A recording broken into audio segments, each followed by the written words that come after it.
Doctor ऊर्जा सचदेवा जी, हरिद्वार से। जी। महाराज जी, श्री हरिवंश। महाराज जी, हम सबका जन्म हरि नाम जपने के लिए हुआ है, परंतु हमें अक्सर ऐसा महसूस होता है कि कुछ और भी कारण अवश्य होगा। उस कारण को कैसे ढूंढें? मेरी जिंदगी का पर्पस क्या है? केवल जगना है बस। स्वप्न का जो दुख सुख है वो केवल जगने से जाएगा। ना आप स्त्री हो, न यहाँ कोई पुरुष है, न यहाँ कोई कर्तव्य है। स्वप्न का कोई कर्तव्य होता है क्या? बड़ा मेहनत किया स्वप्न में जगे तब सब झूठा हुआ ना। स्वप्न में आपने 100 लोगों को भोजन पवाया और 100 लोगों को जान से मार दिया। जो जगने के बाद आपको क्या पुण्य लगेगा कि पाप लगेगा? है कुछ नहीं लगे। क्यों? किया तो था स्वप्न में, भंडारा किया स्वप्न में, मारा तो क्या उस समय क्या झूठा लग रहा था? स्वप्न में नहीं लग रहा था ना। जग गए तब लगा ना। तो उमा काहूं मैं अनुभव अपना, सत हरि भजल जगत सब सपना। तो अब आपको लग रहा है और कोई कर्तव्य है, तो ये स्वप्न में लग रहा है। अगर जाग के देखो तो स्वप्न में एक आप ही थे, ना कोई वस्तु था, ना कोई व्यक्ति था, ना दुश्मन था, ना कोई दोस्त था। ये पता तब चला जब आप जगे। स्वप्न में जैसे हम कई बार कहा, समुद्र में डूब रहा हो कोई, अब उसको कैसे बचाया जाए? बहुत से तैराक बुला लिए जाए, नौका बुला ली जाए, सब व्यवस्था कर ली जाए, तो क्या स्वाप्निक पुरुष को बचाया जा सकता है क्या? जो स्वप्न में समुद्र में डूब रहा है कुछ उपाय नहीं करेगा। उपाय एक करेगा, उसको पकड़ के जगा दो। ना एक बूंद पानी है, ना वो डूब रहा है, ना कोई परेशानी है। समझ रहे ना? लेकिन उस समय उसको परेशानी है जब डूब रहा है। जब बिना जगे उसको ये दुख से दूर नहीं किया जा सकता। ऐसे ही हम लोग अपने को स्त्री मान लिए, पुरुष मान लिए, ये स्वप्न है। अब हमारा कर्तव्य बन गया कि पति की सेवा, पत्नी की सेवा, पुत्र की सेवा, सब। अब ये पूरा स्वप्न चल रहा है। और जब आखिरी में यहां से तो ना कोई पति, ना कोई पुत्र, ना कोई कुछ, जीव अकेला उड़ा। दुनिया में लाखों का मेला जुड़ा, हंसा जब जब उड़ा। तो अब तो क्या कर्तव्य था? अब वो भूल करके फिर नाना प्रकार की माया का चिंतन करके अगले जन्म की व्यवस्था कर ली। हमारा तो उद्देश्य ये है कि अपने कर्तव्य का पालन करो स्वांग की तरह।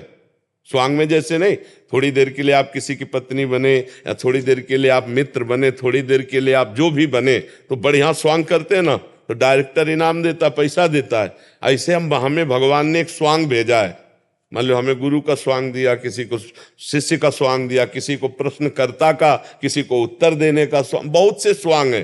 तो अपने स्वांग को अच्छी तरह निभाओ, लेकिन स्वांग को स्वांग रहने दो, नाटक को नाटक रहने दो, रोल को रोल रहने दो। अगर आप जो 1 घंटा किसी की पत्नी बनी स्वांग में, और इसके पीछे, तो आप उससे यही कहो कि मर्यादा में रहना। ऐसे ही ये 60-70 वर्ष 50 वर्ष का स्वांग मिला है, पिता का, पुत्र का, पत्नी का, माता का, अलग अलग। हमको इस स्वांग में कमी नहीं रहने देना। जो स्वांग है उसको यथावत करना है, पर यह ध्यान रखना है, स्वांग करने वाले को याद रहता है कि मैं ये सब कुछ नहीं हूं, मैं कुछ और हूं, केवल थोड़ी देर मंच पर मैं कर रहा हूं। तो जगन नाटक वैभवा, इस संसार रूपी मंच में हमें जो स्वांग मिला है वो हम करें, पर हम ये याद रखें कि मैं स्वांग नहीं हूं, मैं सत्य सच्चिदानंद का स्वरूप हूं, न स्त्री हूं न पुरुष हूं। पर अब ये बिना जाने अगर स्वांग में फंस गए तो अगला स्वांग तैयार है।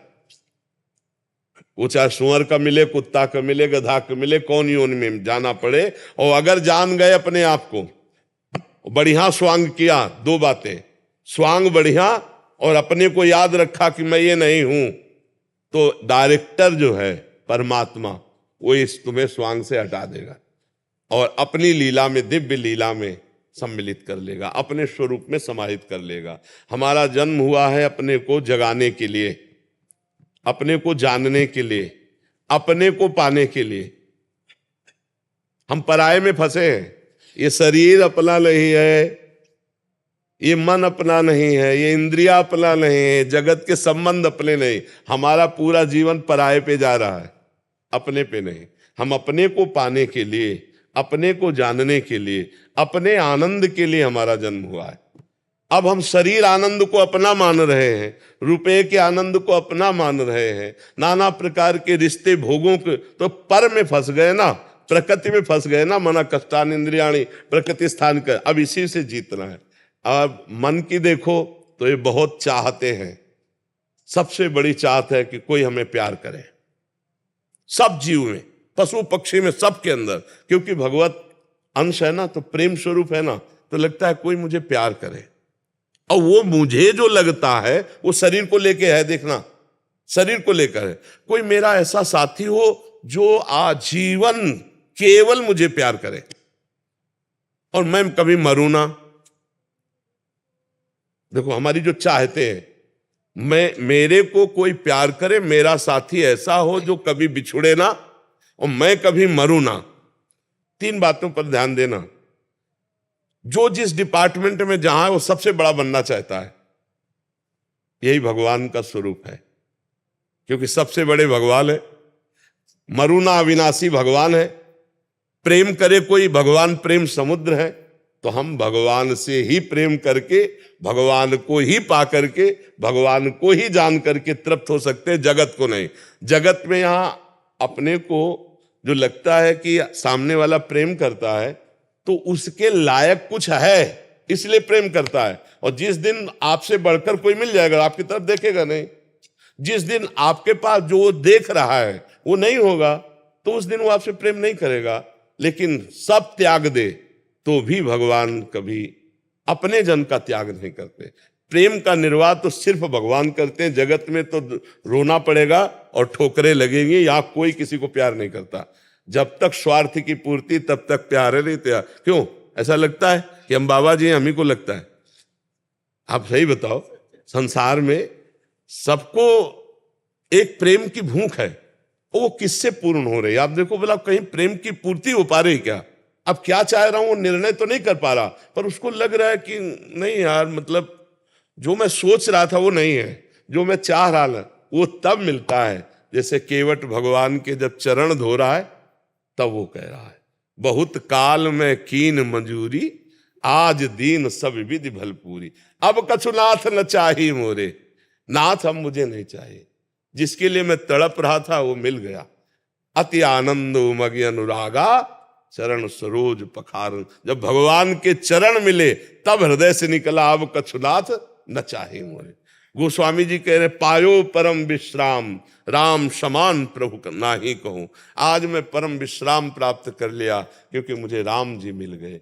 तो मुझे लगता है कि हमारे अंदर जो ये रहता है कि कुछ प्राप्त करे, वो लौकिक नहीं होना चाहिए, वो श्री भगवान होने चाहिए। नहीं तो आज शरीर स्वस्थ है, कल हो सकता है भयानक कष्ट से पीड़ित हो जाए। तो यावत स्वस्थ मिदम कलेवरम यावच्च दूरे जरा। जब तक तुम्हारा शरीर स्वस्थ है तुम भजन कर लो, नहीं अस्वस्थ होने पर भजन नहीं होता।